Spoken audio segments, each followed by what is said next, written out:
Hello hi ನಮಸ್ತೆ ಎಲ್ಲರೂ ಹೇಗಿದ್ದೀರಾ? ಚೆನ್ನಾಗಿದ್ದೀರಾ ಅಂದ್ಕೊಂಡಿದ್ದೀನಿ. Welcome to my blog. ಇವತ್ತು ಏನಪ್ಪ ವಿಶೇಷ ಅಂದರೆ ನಾಯಕನಹಟ್ಟಿಗೆ ಹೊರಟಿದ್ವಿ. ದೇವಸ್ಥಾನ ಹೋಗಿ ಭಾಳ ದಿನ ಆಯಿತು, ನೋಡಿಕೊಂಡು ದರ್ಶನ ಮಾಡ್ಕೊಂಡು ಬಂದಂಗೆ ಆಗುತ್ತೆ ಅಂತ.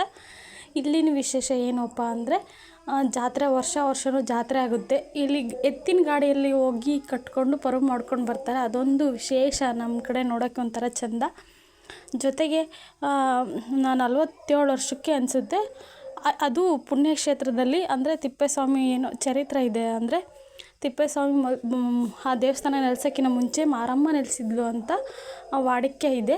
ಅಲ್ಲಿ ಆ ಆಯಮ್ಮನ ಅದು ದೇವಸ್ಥಾನ ಆಗಿರೋದ್ರಿಂದ ಆಯಮ್ಮ ಹೇಳೋಗಿರ್ತಾಳಂತೆ. ಅಂದರೆ 38 ವರ್ಷಕ್ಕೆ ಅಥವಾ 47 ವರ್ಷಕ್ಕಾಗಿ ನನ್ನ ಜಾತ್ರೆ ನಡೀಬೇಕು, ಇಲ್ಲಿ ಒಂದು ಕೋಣ ಬೀಳಬೇಕು, ಆವಾಗ ನಾನು ಸಮಾಧಾನದಾಗಿರ್ತೀನಿ ಅಂತ. ಆ ವಾಣಿಕೆ ಪ್ರಕಾರನೇ ಇಲ್ಲಿ 47 ವರ್ಷಕ್ಕೆ ಆಯಮ್ಮನ ಜಾತ್ರೆ ಮಾಡ್ತಾರೆ. ಅದಂತೂ ಸಖತ್ತು ಸಡಗರ. ಅಂದರೆ ತಿಪ್ಪೇಸ್ವಾಮಿಗೆ ನಾನ್ ವೆಜ್ ಇಷ್ಟ ಆಗೋಲ್ಲ. ಬಟ್ ಆದರೆ ಆಯಮ್ಮ ನೆಲೆಸಿರೋದ್ರಿಂದ, ಅಂದರೆ ಆಯಮ್ಮ ಗುಡಿ ನೆಲೆಸಿರೋದ್ರಿಂದ, ತಿಪ್ಪೇಸ್ವಾಮಿ ಬಂದು ಇರೋದ್ರಿಂದ ವಾರಕ್ಕೆ ಗುಡಿ ನೆಲೆಸ್ತಿರೋದ್ರಿಂದ ಅದಕ್ಕೆ ಜಾತ್ರೆ ನಡೆಯುತ್ತೆ. ಅದೊಂದು ಇಲ್ಲಿ ವಿಶೇಷ. ಇನ್ನೊಂದು, ತೇರು ಹಾಕಬೇಕಾದ್ರೆ 3 ಪಕ್ಷಿಗಳು ಬರುತ್ತೆ. ಆ 3 ಪಕ್ಷಿ ಬರೋವರೆಗೂ ತೇರು ಕದಲಲ್ಲ. ಅದೊಂದು ವಿಶೇಷ.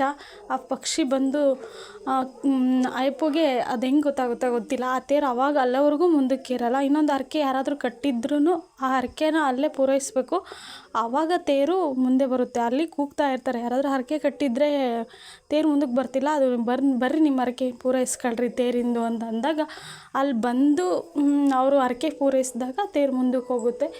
ಇವೆಲ್ಲ ಸತ್ಯ ಘಟನೆಗಳು. ಯಾಕಂದರೆ ಕಣ್ಣಾರೆ ನೋಡಿರೋ ಘಟನೆಗಳು ಇದ್ದಾವೆ. ಯಾಕಂದರೆ ಅಲ್ಲಿ ಜಾತ್ರೆ ನೋಡಬೇಕಾದ್ರೆ ಮೈಕಲ್ಲಿ ಅನೌನ್ಸ್ಮೆಂಟ್ ಮಾಡ್ತಾರೆ. ಅದೊಂದು ಖುಷಿ. ನಾನು ಚಿಕ್ಕವಳಿಂದ ನೋಡ್ತಾ ಬೆಳೆದಿರೋದ್ರಿಂದ ನನಗೆ ಸ್ವಲ್ಪ ತಿಪ್ಪೇಸ್ವಾಮಿ ಬಗ್ಗೆ ಗೊತ್ತು. ಅಷ್ಟೊಂದು ತಿಳ್ಕೊಂಡಿಲ್ಲ ಅಂದರೂ ಸ್ವಲ್ಪ ಆದರೂ ನೋಡ್ತಾ ಕೇಳ್ತಾ ತಿಳ್ಕೊಂಡಿದ್ದೀನಿ. ಇದು ಅವರು ಯೂಸ್ ಮಾಡಿರೋದು ರಥ ಎಲ್ಲನೂ ಅಲ್ಲಿ ಇಟ್ಟಿದ್ದಾರೆ. ಮೊದಲೆಲ್ಲ ತುಂಬ ಇಟ್ಟಿದ್ದರು, ಇವಾಗ ಸ್ವಲ್ಪ ತೆಗ್ದಿದ್ದಾರೆ. ಎಷ್ಟು ಸಾಧ್ಯನೋ ಅಷ್ಟು ಅಲ್ಲಿ ಎಲ್ಲ ಇಟ್ಟಿದ್ದಾರೆ. ಆವಾಗ ಬರ್ತಾ ಇಂಪ್ರೂವ್ಮೆಂಟ್ ಆಗ್ತಾ ತೆಗ್ದಿದ್ದಾರೆ. ಅಯ್ಯಪ್ಪನ ಸನ್ನಿಧಾನದಾಗ ಎಲ್ಲನೂ ಇಟ್ಟಿದ್ದಾರೆ. ಇಲ್ಲಿ ಹೊರ್ಮಠ ಒಳಮಠ ಅಂತ ವಿಶೇಷ. ಹೊರ್ಮಠ ಅಂದರೆ ದೇವಸ್ಥಾನ ಇದೆ, ಒಳಮಠ ಅಂದರೆ ದೇವಸ್ಥಾನ, ಹೊರ್ಮಠ ಅಂದರೆ ಅಯ್ಯಪ್ಪನ ಜೀವ ಸಮಾಧಿ ಇದೆ ನೋಡಿ. ಹೊರ್ಮಠ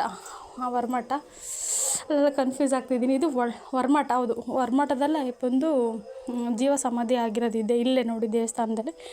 ಇಲ್ಲಿನೂ ವಿಶೇಷ ಪೂಜೆ ನಡೆಸ್ತಾರೆ. ಇಲ್ಲಿನೂ ಎಲ್ಲ ಥರ ಜಾತ್ರೆಗೆ, ಅಂದರೆ ಅಯ್ಯಪ್ಪನ ಫುಲ್ ಸನ್ನಿಧಾನನೇ ಅಲ್ಲಿಂದ ಇಲ್ಲವ್ರಿಗೆ ಫುಲ್ ಇದೆ. ಇಡೀ ನಾಯಕನಹಟ್ಟಿಗೆ ಅಯ್ಯಪ್ಪನ ಜಾಗನೇ ಎಲ್ಲ ಇರೋದು. ಆದರೆ ಈ ಸಮಯದಲ್ಲಿ, ಜಾತ್ರೆ ಸಮಯದಲ್ಲಿ ಫುಲ್ಲು ತುಂಬಿರುತ್ತೆ. ಈ ಸ್ಥಳದಾಗಂತೂ ಫುಲ್ಲು ಜನ ಅಲ್ಲೇ ಮಲಗ್ತಾರೆ. ಮತ್ತು ಈಗಲೂ ಬಿಡ್ದಿಂದಾಗ ಅಲ್ಲಿ ತುಂಬ ಕಡೆ ಹೊರ ರಾಜ್ಯದಿಂದ ಎಲ್ಲ ಬಂದು ಪೂಜೆ ಎಲ್ಲ ಮಾಡ್ತಾರೆ. ಅದೊಂದು ವಿಶೇಷ ಇಲ್ಲಿ. ಸಾಧ್ಯವಾದರೆ ನೀವು ಒಂದು ಸರಿ ಬಂದು ನಾಯಕನಹಟ್ಟಿಗೆ ನೋಡ್ಕೊಂಡು ಹೋಗ್ಬೋದು, ತಿಳ್ಕೊಳ್ಬೋದು.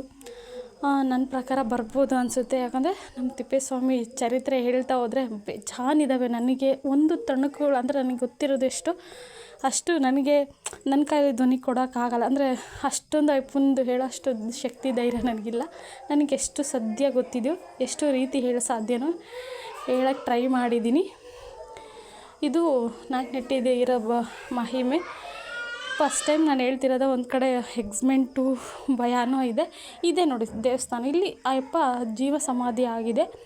ಇಲ್ಲಿ ಇಂಥರೇ ದೀಪ ಹಚ್ಬೇಕು. ಅಯ್ಯಪ್ಪ ಸಾಯೋಕ್ಕಿಂತ ಮುಂಚೆ, ಅಂದರೆ ತಿಪ್ಪೇಸ್ವಾಮಿ ಜೀವ ಸಮಯ ಆಗೋಕ್ಕಿಂತ ಮುಂಚೆನೇ ಅಲ್ಲಿನ ಪಣಿಯಪ್ಪ ಅನ್ನೋರು, ಅಂದರೆ ಆ ಊರಿಗೆ ಎಲ್ಲ ಸುತ್ತ ಕಡೆ, ಅಂದರೆ ಹುಟ್ಟಿದ ಮೂಲ ತಿಪ್ಪೇಸ್ವಾಮಿ ಬಂದಿದ್ದು ನೆಲೆಸೋಕ್ಕೆ ಪಣಿಯಪ್ಪನೇ ಅನ್ನೋ ಕಾರಣ ಮೂಲಗಳಿದ್ದಾವೆ.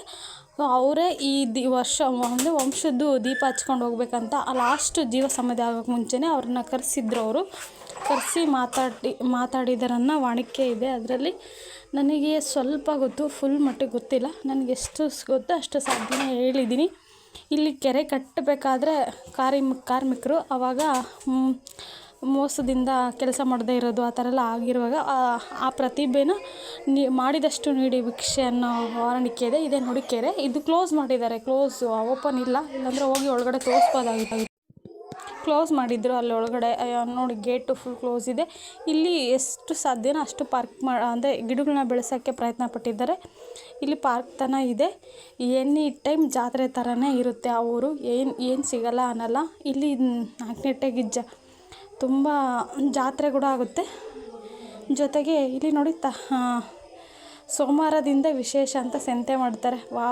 ಪ್ರತಿಯೊಂದು ಹಳ್ಳಿ ಜನದಿಂದ ಬಂದು ಇಲ್ಲಿ ಮಾರ್ಕೆಟ್ ಮಾಡುತ್ತೆ.